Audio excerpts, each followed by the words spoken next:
It happened suddenly, leading to a lockdown at the Pentagon and an adjacent metro station. A gunman fatally shot after wounding 2 police officers. Now we're learning details about the shooter. Authorities say he acted alone, and it turns out he had a history of mental health problems. CNN's Dan Simon is in Hollister, California.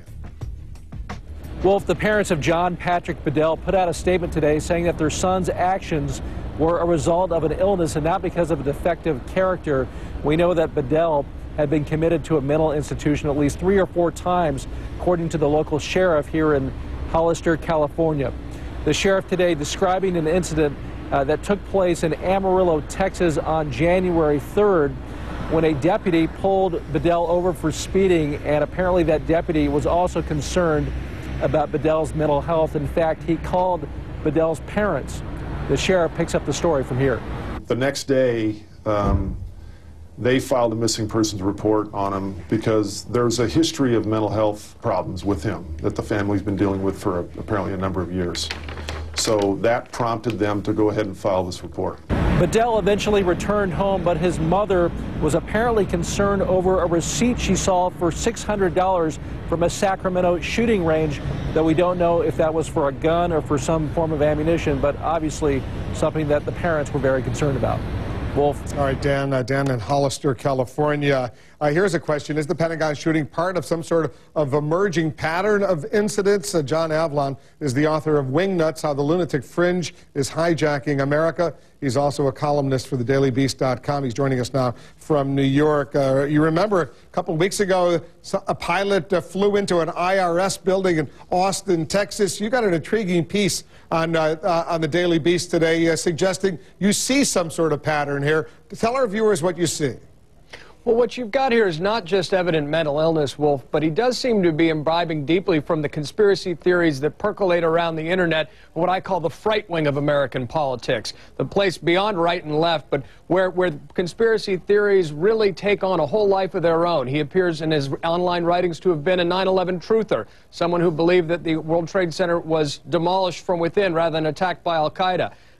He refers to conspiracy theories surrounding the John F. Kennedy assassination.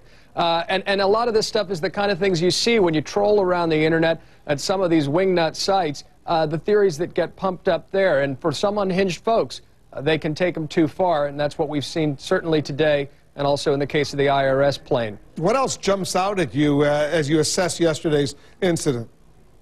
Just the commonalities we've seen. You know, there's a drumbeat along these fright wing sites about government control, the rise of martial law. Really, they're sort of pumping up an apocalyptic urgency that some folks can take them too far. The 9/11 truth movement is part of that. This gentleman, in some of the writings we've seen, seems to be virulently anti-Bush and Cheney, more so than any comments specifically about President Obama that have emerged yet. But it's part of a larger trend we're seeing of some folks, especially in the last year to 18 months, taking some of these paranoid fantasies from online and translating them into violent action. And that's something that we should all be concerned about and be aware of. So you can't really pigeonhole it to be the far left or the far right, can you? That's exactly right. And that's why I call it the fright wing. Not the right wing or the left wing. It's the fright wing. It's this murky ground of conspiracy theory that exists well beyond the far left and the far right. But it's gaining traction in the minds of some folks, and unfortunately in the minds of some unstable folks. But you did see that report that just came out by the Southern Law Poverty Center suggesting that in the first year of the Obama administration, there has been a rise in some of these extremist groups. There has been a huge rise, and that report is very indicative of what's been going on in this first year of the Obama administration in particular. A massive rise in the number of patriot groups and militia groups, which can be classified as hatred groups. Really, these groups that are really trying to recruit from anti-government impulses, and many of them do gain a lot of their adherents from people who believe that the government is out to get them. So there's been a massive outgrowth in these kind of extremist groups. It's one of the things that happens. You know, hate is a cheap and easy recruiting tool, but hate leads to violence, and that's sometimes what we see. That's certainly what we saw yesterday at the Pentagon. But if there are mentally disturbed individuals out there and they could get access to a weapon, for example, there's apparently not a whole lot that someone can do about that. Well, lone gunmen are a problem throughout history, and that's the real problem here. It's rarely the broad ideological movement. It's the one individual who breaks off.